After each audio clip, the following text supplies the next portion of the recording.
ਤੋਤੀ ਮਹੱਲਾ ਪੰਜਵਾ। ਮਾਨੁਖ ਬਿਨ ਬੂਝੇ ਕਿਰਪਾ ਪਾਇਆ। ਆਨਿਕ ਸਾਜ ਸੀਦਾਰ ਬਹੁ ਕਰਤਾ,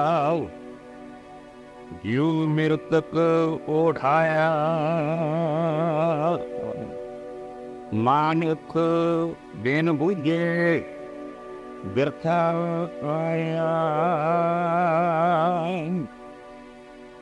ਆਨੁਕ ਸਾਜ ਸੀਦਾਰ ਬਹੁ ਕਰਤਾ, ਜਿਉ ਮਿਰਤਕ ਉਠਾਇਆ। ਰਾਮ ਤਾਏ ਤਾਏ ਕਿਰਪਨ ਸ਼ਰਮ ਕੀਨੋ, ਇਕੱਤਰ ਕਰੀ ਹੈ ਮਾਇਆ।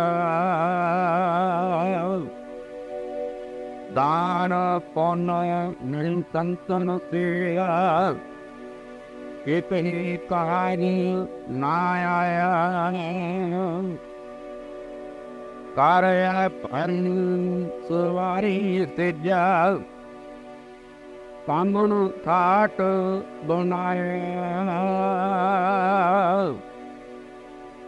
ਅੰਗ ਨਾ ਪਾਇਓ ਆਪਣੇ ਫਿਰਤੇ, ਪੇਖ ਪੇਖੋ ਦੁਖ ਪਾਇਆ। ਸਾਰੋ ਦਿਨ ਮਾਜੂਰੀ ਕਰਤਾ, ਤੋ ਮੁਸਲਾ ਕਰਾਇਆ। ਖੇਲ ਭਇਓ ਇਦਾਰੇ ਨਿਆਈ, ਕਰ ਕੈ ਕਾਮ ਨਾਇ। ਭਇਓ ਅਨਮਰਾਮੋ ਜਾ ਕਉ ਪ੍ਰਭ ਕੋ, ਇਸ ਹਿਰਦੈ ਨਾਮ ਵਸੈ। ਪਰ ਸੰਗਤ ਕਾ ਪਾਛੈ ਪਰਹਿਓ, ਜਾਨੋ ਨਾਨਕ ਹਰਿ ਰਸ ਪਾਇਆ। ਭਇਓ ਅਨੁਗ੍ਰਹੋ ਜਾ ਕਉ ਪ੍ਰਭ ਕੋ, ਇਸ ਹਿਰਦੈ ਨਾਮ ਵਸਾਇਆ। ਸਾਧ ਸੰਗਤ ਕਾ ਪਾਛੈ ਪਰਹਿਓ, ਜਾਨ ਨਾਨਕ ਹਰਿ ਰਸ ਪਾਇਆ। ਵਾਹਿਗੁਰੂ ਜੀ ਕਾ ਖਾਲਸਾ, ਵਾਹਿਗੁਰੂ ਜੀ ਕੀ ਫਤਿਹ।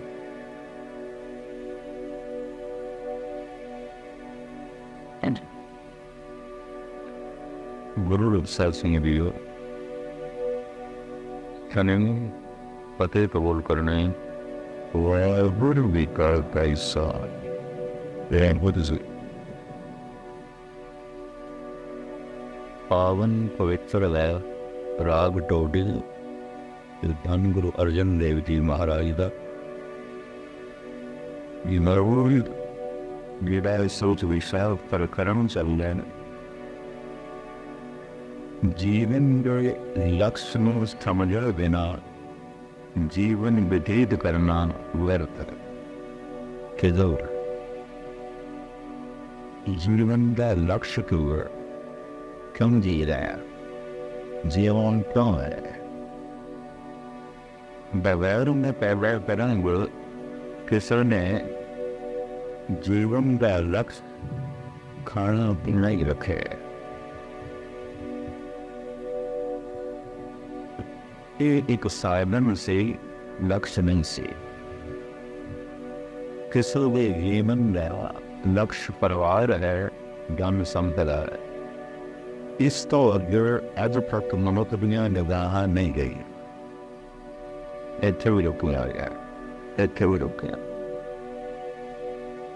ਤੋ ਸਾਹਿਬ ਕਹਿੰਦੇ ਨੇ ਉਹ ਲਕਸ਼ ਨਹੀਂ ਹੈ, ਜੀਵਨ ਦਾ ਇਹ ਲਕਸ਼ ਨਹੀਂ ਹੈ, ਜੀਵਨ ਦਾ ਉਹ ਨਿਸ਼ਾਨਾ ਨਹੀਂ ਹੈ, ਜੀਵਨ ਦਾ ਇਹ ਕਾਰਨ ਨਹੀਂ ਹੈ। ਜਿਹੜੇ ਲਕਸ਼ ਬਣਾਏ ਹੋਏ ਨੇ ਇਹ ਤੋਂ ਸਾਹਿਬ ਨੇ ਸਾਧਨ ਨੂੰ ਲਕਸ਼ ਸਮਝ ਲਵੇ तो कुदरती गल है, जब साधन ही लक्ष्य हो गया कोई लक्ष्य से असंगत बढ़ जाएगा, बढ़ जाएगा। तो लक्ष्य नहीं है, लक्ष्य भूले हुए। इसे वास्ते अवतारी पुरुष कहते ने याद करो किसनो लक्ष्य नो। लक्ष्य की है परमात्मा, लक्ष्य की है ईश्वर, ये भूले हुए। करीबन करीबन सारी कायनात नो भूले हुए। की होया कोई करोड़ां दे विच एक अद मनुख नूं लक्ष्य दा पता है, लक्ष्य की समझ है, नेकियां नो नहीं है। जिसमें नहीं लक्ष्य का बोध नहीं है, महाराज कहने ने उदा संसार ते आना व्यर्थ है, फिजूल फिजूल जी रहे हैं, व्यर्थ जी रहे हैं। इस तरह इस विचारधारा नो धन गुरु अर्जन देव जी महाराज आरंभ करते ने। मैं इस कहना सार्थक है उस मनुख का जीवना जिन्हों लक्ष्य की समझ है ते जीवन लक्ष्य की तरफ जा रहे हैं। लक्ष्य भी कोई समझ ही नहीं है, कि जब समझ ही नहीं है तो फिर जीवन उस पासे नहीं जा सकता। चंगे चंगे गुनाह नूं असीं सत्संगी कहने, प्रेमी कहने, नितनेमी कहने। इन्हों को भी जीवन का लक्ष्य परमात्मा नहीं है, नहीं। उन्होंने भी साधन नूं ही लक्ष्य समझे हुए हैं कि किसी हद तक वो लक्ष्य परमात्मा है। इन्हों साधन की तरह वरतते ने भी है प्रभु तू ऐ करी, तो ऐ करी, तो ऐ करी। नहीं तो फिर प्रभु फल मिले, उसका मिल जाना सब कुछ का मिल जाना। तो प्राप्ति सब कुछ की प्राप्ति है। तो कहता है दसुरती सब कुछ खुदा से मांग लिया, खुदा को मांग कर उठते नहीं न आँख मेरे इस दुआ के बाद।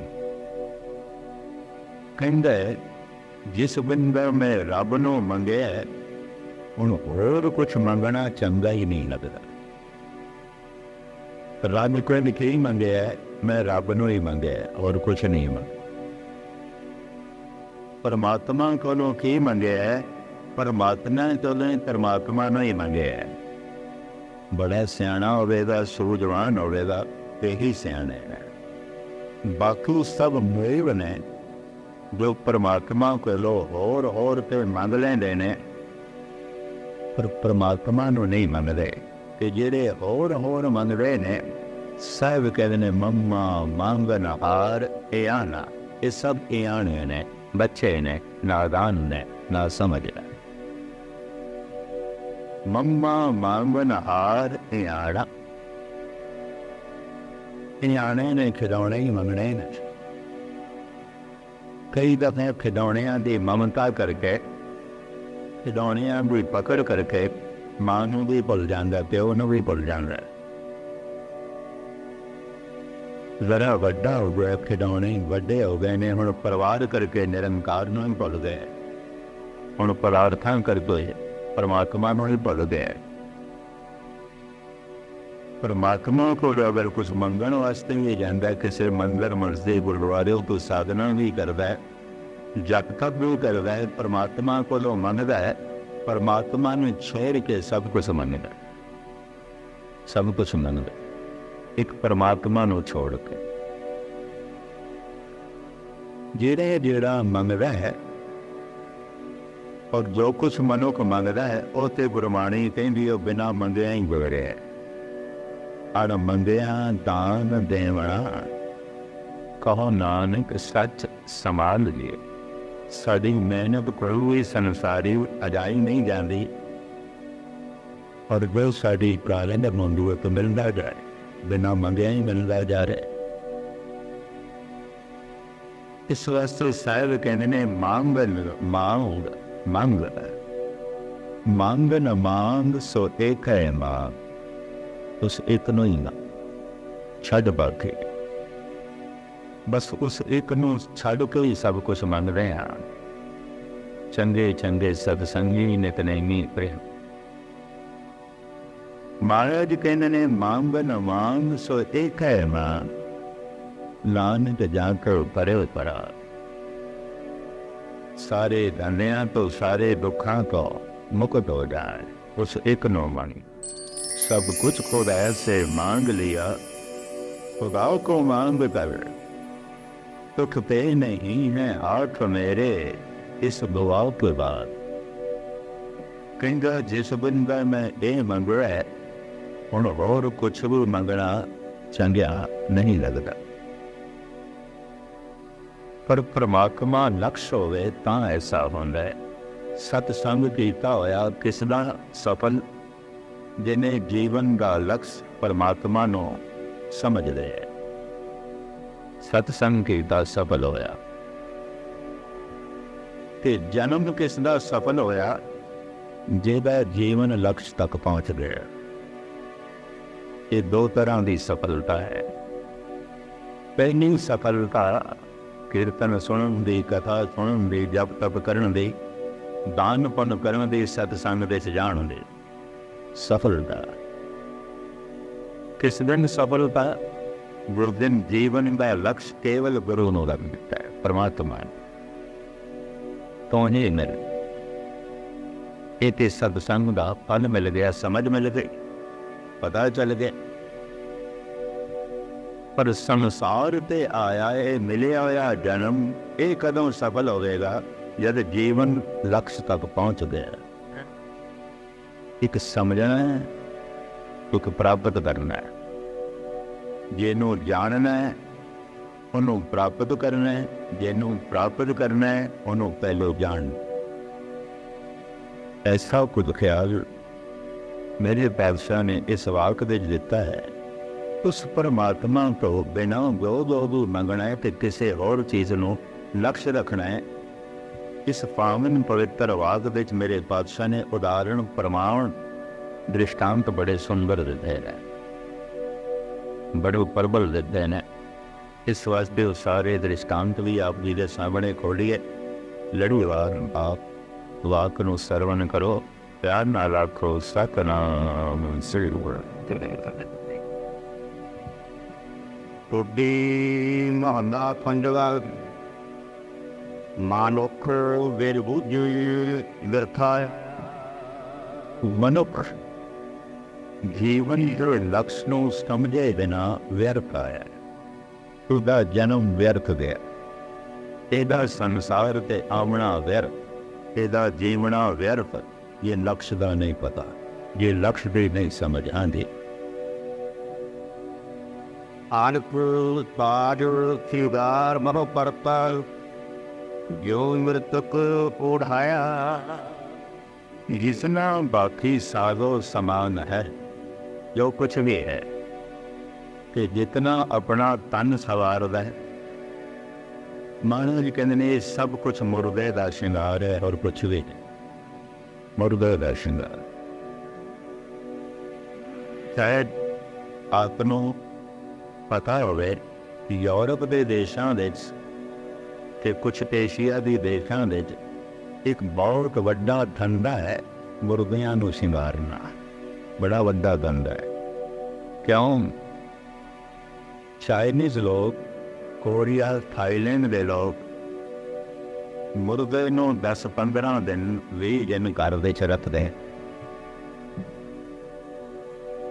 उसनूं बहुत चंगा समझिया जाता है जिहड़ा जितने ज्यादा दिन तक मुर्दे नूं घर दे च रखे। सब तो वड्डा खर्चा वो मरण पे है। यूरोप के देशों अंतिम संस्कार की बकायदा डेट गौरमेंट वालों मिलती है, हॉस्पिटल तो मिलती है। 5 दिन बाद, 10 दिन बाद, महीने बाद, इतने दिन तक तो मुर्दा घर बेच रहा है। अंतिम संस्कार वाले दिन घर लिया जाता है, सारे दर्शन करते फिर लै जाते। थाईलैंड ਵਿੱਚ ਇੱਕ ਦੋ ਸਮਾਗਮ ਮੈਨੂੰ ਦੇਖਣ ਨੂੰ ਮਿਲੇ, ਕਿਉਂਕਿ ਇੱਕ ਪਤਵੰਤਾ ਸਿੰਘ ਉਹਨਾਂ ਦਾ ਦੋਸਤ ਚਲਾਣਾ ਕਰ ਗਿਆ ਸੀ ਕਿ ਮੈਂ ਉਹਨੂੰ ਕਿਹਾ, ਮੈਂ ਕਿ ਥਾਈਲੈਂਡ ਵਾਸੀਆਂ ਦੀ ਮੈਂ ਅੰਤਮ ਕਿਰਿਆ ਦੇਖਣੀ ਹੈ, ਇਹ ਕੀ ਕਰਦੇ ਨੇ, ਉਹ ਲੋਕ ਕੀ ਕਰਦੇ ਨੇ। ਮੈਨੂੰ ਕਹਿੰਦਾ ਵੀ ਮਸਕੀਨ ਜੀ ਅੱਜ ਅੰਤਮ ਕਿਰਿਆ ਨਹੀਂ ਹੋਣੀ, ਉੱਥੇ ਵੀ 5 ਦਿਨ ਮੁਰਦਾ ਕਰਦੇ ਰਹੇ, ਫਿਰ 20-25 ਦਿਨ ਘਰ ਦੇ 'ਚ ਬੈਠਕ ਚੱਲਦੀ ਹੈ, ਸਵੇਰੇ ਤੇ ਸ਼ਾਮ ਬਿਰਾਦਰੀ ਦੇ ਬੰਦੇ ਆਉਂਦੇ ਨੇ। ਫਿਰ 20-25 ਦਿਨ ਉਹਨਾਂ ਨੂੰ ਸਵੇਰੇ ਸ਼ਾਮ ਅੱਛੇ ਤੋਂ ਅੱਛਾ ਪਕਵਾਨ ਖਿਲਾਇਆ ਜਾਂਦਾ ਹੈ, ਜੋ ਵਿਆਹ ਸ਼ਾਦੀਆਂ 'ਚ ਵੀ ਨਹੀਂ ਆਉਂਦਾ। ਇਸ ਵਾਸਤੇ ਮਰਨ ਤੇ ਪਰਚ ਲਿਆ। ਔਰ ਉਹਨਾਂ ਦੇ ਪੁਰੋਹਿਤ ਪੰਡਤ ਕੁਛ ਪੜ੍ਹਦੇ ਰਹਿੰਦੇ ਨੇ, ਕੁਛ ਗਾਉਂਦੇ ਰਹਿੰਦੇ ਨੇ। ਲੋਕੀ ਆਉਂਦੇ ਨੇ, ਘੰਟਾ ਅੱਧਾ ਘੰਟਾ ਬੈਠਦੇ ਨੇ, ਚਲੇ ਜਾਂਦੇ ਨੇ, ਖਾਂਦੇ ਨੇ, ਪੀਂਦੇ ਨੇ, ਚਲੇ ਜਾਂਦੇ। ਮੈਂ ਕਿਹਾ ਮੈਂ ਦੇਖਣਾ ਜਿੱਥੇ ਗਏ ਉਹ ਕਮ ਸੇ ਕਮ 11 ਦਿਨ ਹੋ ਗਏ ਸਨ ਘਰ ਵਿੱਚ ਮੁਰਦੇ ਨੂੰ ਰੱਖਿਆ। ਪਰ ਜਦ ਮੈਂ ਦੇਖਿਆ ਤੇ ਦੰਗ ਰਹਿ ਗਿਆ, ਇੰਝ ਲੱਗਦਾ ਸੀ ਜਿਵੇਂ ਸੁੱਤਾ ਪਿਆ। ਉਹਨਾਂ ਦੀ ਸੁੱਤਾ ਪਿਆ, ਨਾ ਕੋਈ ਚਿਹਰਾ ਕੁਮਲਾਇਆ ਹੋਇਆ, ਨਾ ਕੋਈ ਹੱਥ ਪੈਰ ਕੁਮਲਾਇਆ ਹੋਇਆ। ਮੈਂ ਕਿਹਾ ਹੱਦ ਹੋ ਗਈ, 11 ਦਿਨ ਹੋ ਗਏ ਨੇ ਗੁਜ਼ਰਿਆ, ਇਹ ਤੇ ਇੰਝ ਲੱਗਦਾ ਜਿਵੇਂ ਸੁੱਤਾ ਪਿਆ। ਇੱਕ ਅੱਜ ਕੱਲ੍ਹ ਧੰਦਾ ਹੈ, ਐਸੇ ਕੈਮੀਕਲਸ ਮੁਰਦੇ ਦੇ ਅੰਦਰ ਪਾ ਦਿੱਤੇ ਜਾਂਦੇ ਨੇ, ਇਸ ਢੰਗ ਦਾ ਸਵਾਰ ਦਿੱਤਾ ਜਾਂਦਾ ਹੈ, ਸ਼ਿੰਗਾਰ ਦਿੱਤਾ ਜਾਂਦਾ ਹੈ, ਇੰਝ ਲੱਗਦਾ ਜਿਵੇਂ ਸੁੱਤਾ ਪਿਆ। ਇਹ ਘਟਨਾ ਵੀ ਯਾਦ ਆ ਗਈ ਹੈ। ਕਹਿ ਦਿਆਂ ਸਿੰਘ ਸਾਹਿਬ ਗਿਆਨੀ ਚੇਤ ਸਿੰਘ ਹੁਣ ਤੇ ਨਹੀਂ ਗਏ, ਹੈਡ ਗ੍ਰੰਥੀ ਸ੍ਰੀ ਦਰਬਾਰ ਸਾਹਿਬ, ਇਹਨਾਂ ਦੇ ਰਿਸ਼ਤੇਦਾਰ ਕੋਈ ਬੇਬਵਾਲ ਲਈ ਰਹਿੰਦੇ ਸੀ। ਉਹ ਨੌਜਵਾਨ ਕਿਧਰੇ ਜਰਮਨੀ ਕੰਮ ਕਰਦਾ ਸੀ, ਹਾਦਸੇ ਚਲਾਣਾ ਕਰ ਗਿਆ ਤੇ 3 ਮਹੀਨਿਆਂ ਬਾਅਦ ਲਾਸ਼ ਆਈ ਇੱਥੇ। ਉਹਨਾਂ ਦੇ ਨਾਲ ਦਾਸ ਇੱਥੇ ਕਥਾ ਕਰ ਰਿਹਾ ਸੀ ਕਿ ਮੈਨੂੰ ਬਰਬਾਦ ਸਿੰਘ ਸਾਹਿਬ ਕਹਿਣ ਲੱਗੇ ਚੱਲਣਾ ਹੈ। ਮੈਂ ਕਿਹਾ ਠੀਕ ਹੈ ਚੱਲਦੇ ਹਾਂ। ਪਰ ਜਦ ਮੈਂ ਉਹਨਾਂ ਕੋਲ ਸੁਣਿਆ 3 ਮਹੀਨਿਆਂ ਬਾਅਦ ਲਾਸ਼ ਆਈ ਹੈ ਕਿ ਮੈਂ ਕਿਹਾ ਰਿਹਾ ਕੀ ਆਉਣਾ, 3 ਮਹੀਨਿਆਂ ਬਾਅਦ ਲਾਸ਼ ਆਈ ਹੈ। ਬੇਗੋਵਾਲ ਗਏ, ਪਹੁੰਚੇ, ਜਿਸ ਬਕਸੇ 'ਚ ਲੱਕੜ ਦੇ ਬਕਸੇ 'ਚ ਉਹ ਲਾਸ਼ ਆਈ, ਸਾਰਿਆਂ ਦੇ ਸਾਹਮਣੇ ਜਦ ਇਕੱਠ ਹੋਇਆ, ਖੋਲੀ ਗਈ, ਮੈਂ ਵੀ ਉੱਥੇ ਮੌਜੂਦ, ਤੇ ਮੈਂ ਕਿਹਾ ਹੱਡੀਆਂ ਦੇ ਹੀ ਦਰਸ਼ਨ ਹੋਣਗੇ, ਹੋਰ ਕੀ ਹੋਵੇਗਾ, ਸੜਿਆ ਹੋਇਆ ਮਾਸ ਹੋਵੇਗਾ, ਹੋਰ ਕੀ ਹੋਵੇਗਾ, ਗਲੀਆਂ ਹੋਈਆਂ ਆਂਦਰਾਂ ਹੋਣਗੀਆਂ, ਹੋਰ ਕੀ ਹੋਵੇਗਾ। ਪਰ ਨਹੀਂ, ਜੈਸੇ ਬਕਸਾ ਖੋਲਿਆ ਗਿਆ, ਇੰਝ ਲੱਗਦਾ ਸੀ ਜਿਵੇਂ ਸੁੱਤਾ। 3 ਮਹੀਨਿਆਂ ਬਾਅਦ ਪਰ ਬਕਸੇ ਦੇ ਖੋਲਦਿਆਂ ਹਵਾ ਦੇ ਲੱਗਦਿਆਂ ਉਹ ਮੁਰਝਾਣ ਵੀ ਲੱਗ ਪਿਆ। ਚਿਹਰੇ ਦੀ ਰੌਣਕ ਆਹਿਸਤਾ ਆਹਿਸਤਾ ਜਾਣ ਲੱਗ ਪਈ। ਮੁਖਤਸਰ ਅਰਜ਼ ਇਹ ਕਰਾਂ, ਸਾਰੀ ਦੁਨੀਆ ਵਿੱਚ, ਏਸ਼ੀਆ ਵਿੱਚ, ਯੂਰਪ ਵਿੱਚ, ਅਮਰੀਕਾ, ਕੈਨੇਡਾ ਵਿੱਚ ਇੱਕ ਧੰਦਾ ਹੈ ਔਰ ਇਹਦੀ ਬੜੀ ਵੱਡੀ ਫੀਸ ਲਈ ਜਾਂਦੀ ਹੈ। ਜਿਤਨਾ ਜ਼ਿਆਦਾ ਸ਼ਿੰਗਾਰਨਾ ਹੈ ਉਤਨੀ ਜ਼ਿਆਦਾ ਫੀਸ ਦੇਣੀ ਪਏ, ਜਿਤਨੇ ਜ਼ਿਆਦਾ ਦਿਨ ਰੱਖਣਾ ਹੈ ਉਤਨੀ ਜ਼ਿਆਦਾ ਫੀਸ ਦੇਣੀ ਪਏਗੀ। ਮੁਰਦਿਆਂ ਨੂੰ ਸ਼ਿੰਗਾਰਨ ਦਾ ਧੰਦਾ ਹੈ ਤੇ ਜਦ ਮੁਰਦਾ ਸ਼ਿੰਗਾਰਿਆ ਜਾਂਦਾ ਹੈ, ਇੰਝ ਲੱਗਦਾ ਹੈ ਜੈਸੇ ਜ਼ਿੰਦਾ ਹੋਵੇ। ਪਰ ਗੁਰੂ ਅਰਜਨ ਦੇਵ ਜੀ ਮਹਾਰਾਜ ਕੁਛ ਅੱਗੇ ਦੀ ਗੱਲ ਕਰਦੇ ਨੇ। ਮਹਾਰਾਜ ਕਹਿੰਦੇ ਨੇ, ਲਕਸ਼ ਨੂੰ ਸਮਝੇ ਬਿਨਾ ਤੇ ਲਕਸ਼ ਦੀ ਪ੍ਰਾਪਤੀ ਕੀਤੇ ਬਿਨਾ ਹਰ ਮਨੁੱਖ ਜ਼ਿੰਦਾ ਨਹੀਂ, ਮੁਰਦਾ ਹੈ। ਫਰਕ ਸਿਰਫ ਇਤਨਾ ਹੈ, ਕੁਛ ਲਾਸ਼ਾਂ ਚਿਤਾ ਤੇ ਚੜੀਆਂ ਹੋਈਆਂ ਨੇ, ਕੁਝ ਲਾਸ਼ਾਂ ਚਲਦੀਆਂ ਫਿਰਦੀਆਂ,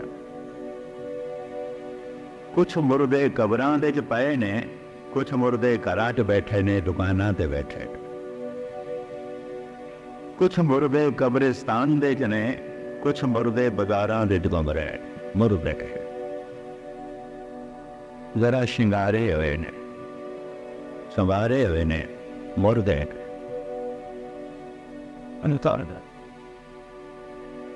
सिर्फ तन दे तल दी जिंदगी दिखाई दे रही है, अंदरों मन मुर्दा है। हुण मैं इस तरह मुर्दे नूं जिवाणा बड़ा औखा है। मन नूं जिहड़ा मुर्दा आख्या गया है, तो इस तरह गूढ़ी नींद, जिवें आम कहंदे ने नींद ते मौत बराबर है। मौत भी संबंध तोड़ देंदी है, नींद भी संबंध तोड़ देंदी है।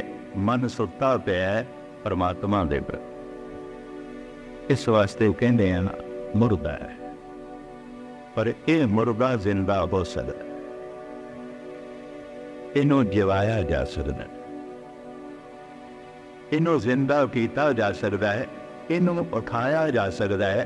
कीर्तन दे राही, कथा दे राही, सत्संग दे राही।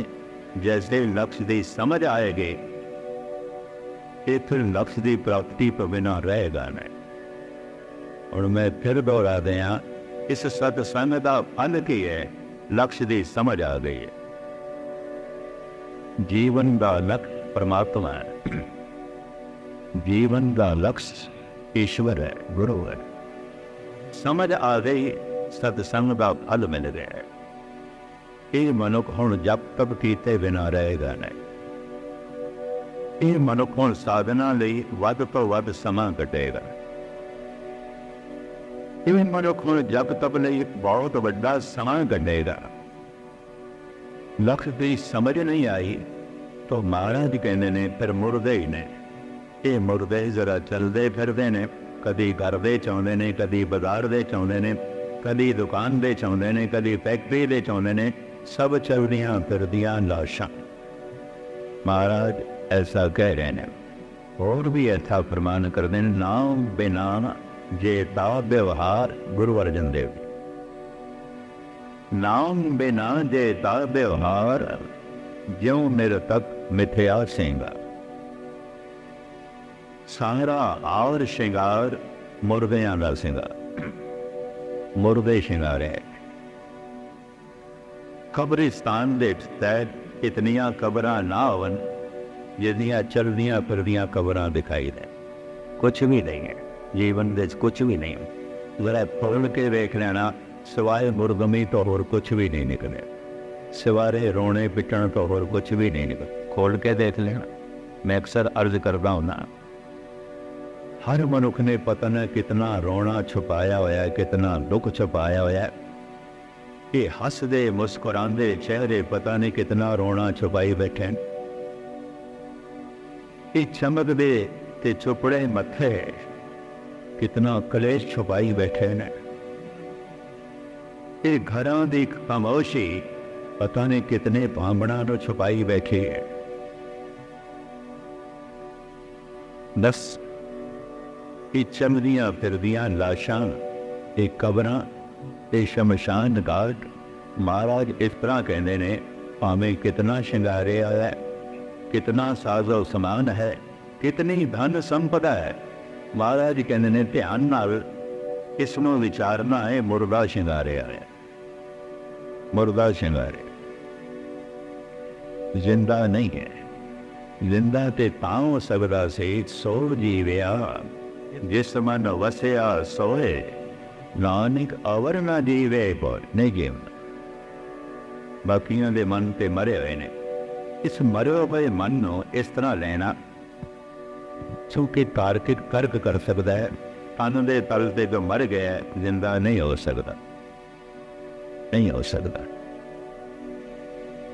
चलो मैं एक थानू घटना भी सुनावा। सिंगापुर दे च घटना घटी।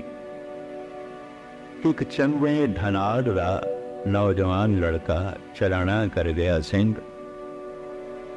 ये घटना बड़ी मशहूर। इत्थों ही अमृतसर दे निकटों संत गए हुए सन। अपने आप को संत कहते सन, लोग मनते हैं। इस तरह के संतां नूं ही संत आख्या जाता है, मनिया जाता है। ਗੁਰੂ ਗੋਬਿੰਦ ਸਿੰਘ ਦਾ ਬਾਣਾ ਤੇ ਉਤਾਰ ਕੇ ਉਹਨਾਂ ਨੇ ਬਾਣਾ ਆਪਣਾ ਦਿੱਤਾ ਹੋਇਆ।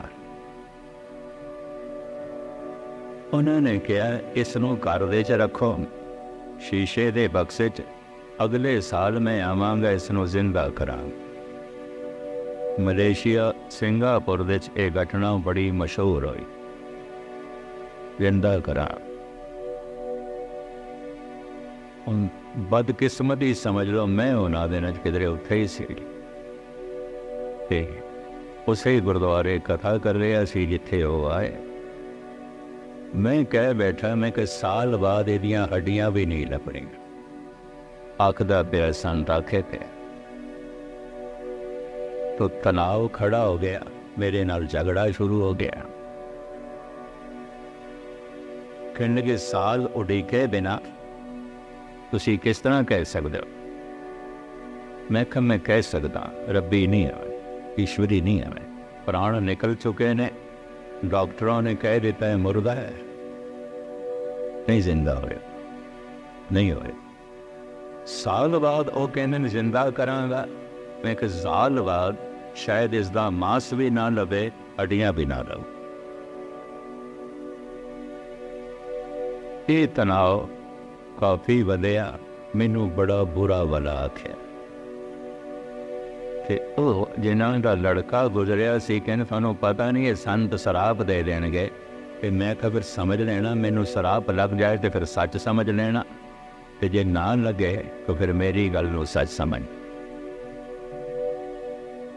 उन्होंने शीशे के बक्से के जद घर दे च रखण दा यतन किया तो पुलिस घर पहुँच गई। मुर्दा घर दे च नहीं रख सकते, सिंगापुर के कानून के मुताबिक कब्रिस्तान ले दफन करना पे। तो हुण मुसलमानों का कब्रिस्तान उन्होंने इनकार कर दिता है, सिख ऐसे नहीं दफन होने देना। ईसाइयों का कब्रिस्तान उन्होंने भी इनकार कर दिता, इत्थे सिर्फ ईसाई दफन हो सकते हैं। बोधियां दे कब्रिस्तान दे दफन किया। ते संतां ने कहा साल बाद जिंदा करांगे। साल तो पहले पहले संत आप चलाना कर गए। उन्होंने भी शीशे के बक्से च रख के सवार के रखना पिया, क्योंकि उन्होंने भी इस तरह की वसीयत की हुई सी। शायद सोचते होंगे 2-4 साल बाद मैं जिंदा हो जावांगा, बक्से च ही रखना मैनू।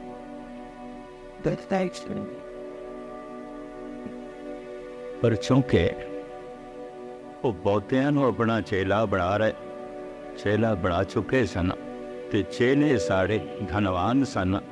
ते धनवान कोई 100 दे च एक अध कोल अकल होंदी है, बाकी ते अकल नूं ताले ला के ही रखदे।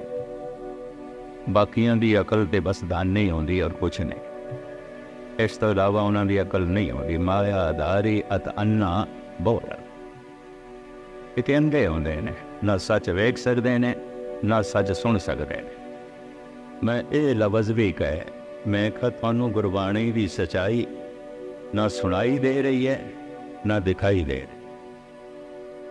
तो मैं कहा गुरबाणी की रोशनी कहा जा सकता है अंधे हो। अज इस घटना नूं अंदाजन 25-26 साल हो गए ने, शायद इस तो भी ज्यादा।